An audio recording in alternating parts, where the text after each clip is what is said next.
तर मित्रांनो, आपण आजपासून सुरू करणार आहोत soft skill through English skill enhancement course.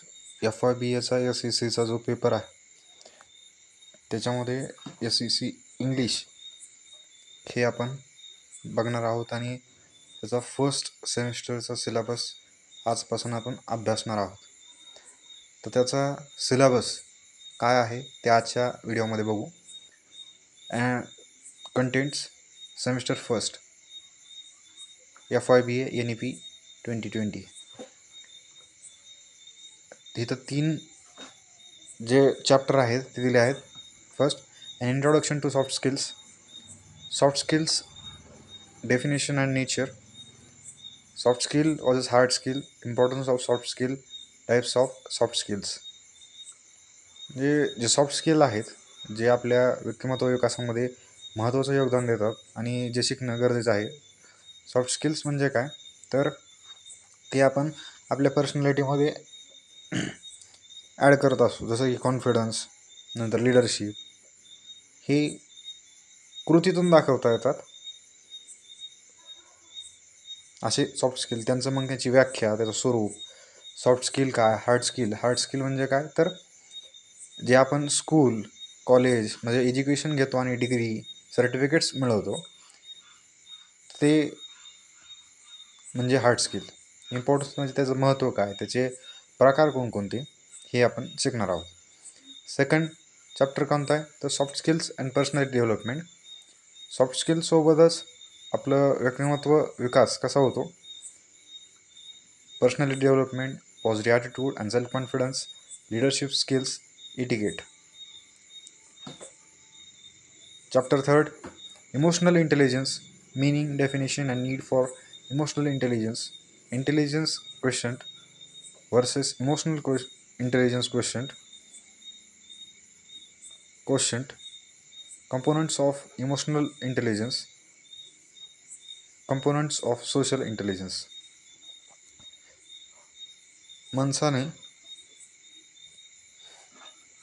माणसाचा जो बुद्ध्यांक असतो,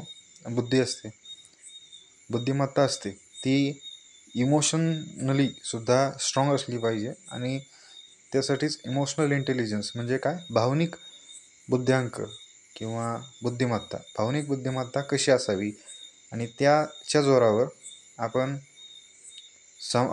वैयक्तिक किंवा सामाजिक जीवनामध्ये कसं वावरायचं, कसं बोलायचं, कोणकोणत्या भावना कोणत्या वेळे, कुठे, कशा, कधी वापरायच्या, त्या राग कधी आणायचा, कधी हसायचं, कधी रडायचं, हे भावनावर कंट्रोल करणं अत्यंत गरजेचं असतं. आणि त्यामुळेच आपली पर्सनॅलिटी ही घडत असते. हे फर्स्ट सेमिस्टरचा सिलेबस आहे. आणि सेकंड सेमिस्टरला सिलेबस फर्स्ट कम्युनिकेशन. सेकंड सेमिस्टरला सुद्धा 3 चॅप्टर्स आहेत. फर्स्ट चॅप्टर आहे communication skills, definition, nature and scope of communication, importance of communication, process of communication, barriers to communication and how to overcome them, non verbal communication, importance of enriching vocabulary. म्हणजे काय, communication, संभाषण कौशल्य हे आपल्यामध्ये असलं पाहिजे. त्याचं मग त्याची व्याख्या, स्वरूप, त्याची व्याप्ती, ही त्यासोबतच त्याचं महत्त्व, की संभाषण करण्याचं किंवा संभाषण कौशल्य आपल्यामध्ये असण्याचं महत्त्व काय, त्याची प्रक्रिया काय असते, त्याच्यामध्ये आपल्याला अडथळे काय काय येऊ शकतात आणि त्या अडथळ्यांवर आपण मात कशी करायची, त्यांना फेस कसं करायचं. आणि त्यासोबतच नॉन व्हर्बल कम्युनिकेशन म्हणजे जे आपण साईन लँग्वेज थ्रू किंवा नॉन व्हर्बल, सायलन्स,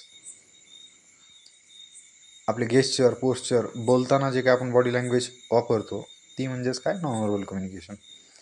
आणि या नॉन व्हर्बल कम्युनिकेशन थ्रू सुद्धा आपण खूप काही बोलून जातो.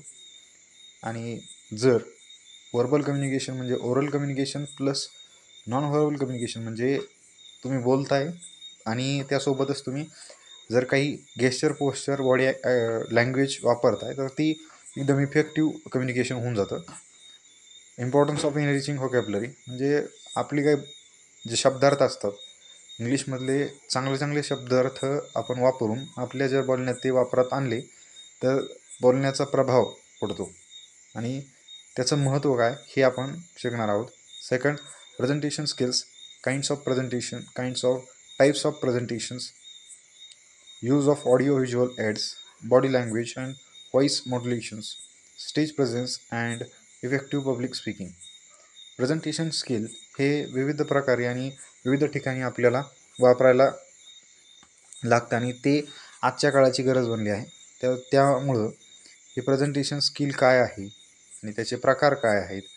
आपण प्रेझेंटेशन देत असताना PPT जर तयार केलं तर PPT थ्रू आपल्या जे टेक्नॉलॉजीचा वापर करून PPT बनवली आणि त्याच्यामध्ये जर ऑडिओ आणि व्हिडिओज त्याचा क्लिप्स वापरून आपण जर त्याचं इंटरप्रिटेशन देऊन आपली पुढल्याची कॉन्सेप्ट चांगल्या प्रकारे क्लिअर करू शकतो. मग त्यामध्ये आपण बॉडी लँग्वेज आपली वापरली पाहिजे, आय कॉन्टॅक्ट वापरलं पाहिजे, आपलं प्रेझन्स ऑफ माइंडसुद्धा आपलं व्यवस्थित असलं पाहिजे आणि आपला आवाज, टोन, व्हॉईस आणि कधी आवाजात चढ कधी उतार करायचा,